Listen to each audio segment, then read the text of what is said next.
বাস আমাদের সাথে কন্ট্যাক্ট করে না, কিচ্ছু করে না। আমাদের তো ফ্যামিলির বাবা নাই, কি হবে, কে কে দেখবে? মাত্র ১৫ বছর বয়স মাইনুল ইসলাম মুন্নার।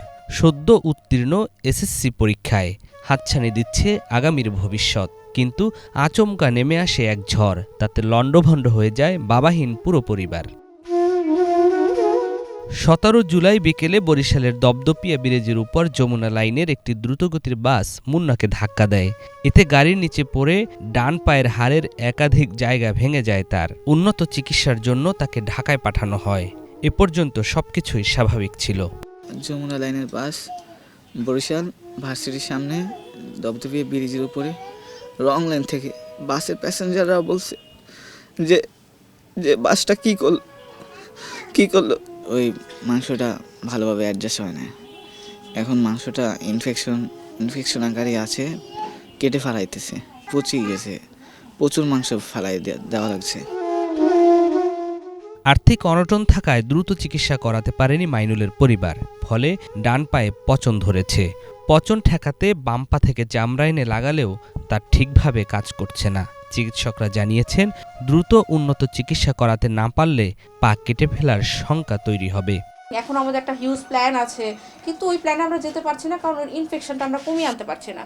তো এই ইনফেকশনটা কমানোটা আসলে অনেক একটা দীর্ঘমেয়াদী একটা পরিস্থিতি, এবং এখানে টাকা যেমন ফিনান্সিয়াল সাপোর্ট যেমন লাগবে, তেমনই হচ্ছে কি সময়ও লাগবে।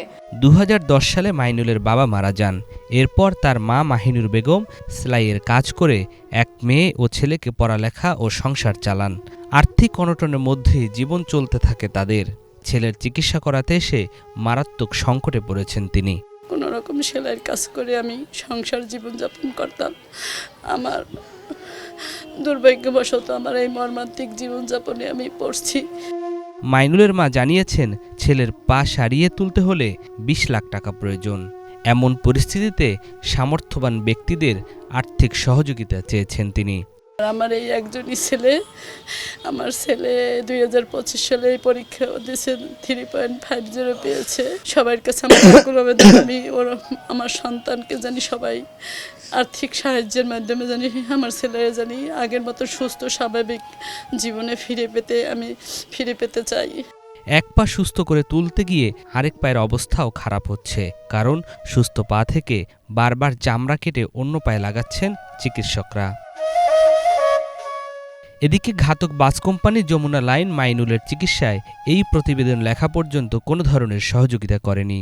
এ বিষয়ে জানতে চাইলে সহযোগিতার আশ্বাসের কথা জানান যমুনা লাইনের জিএম।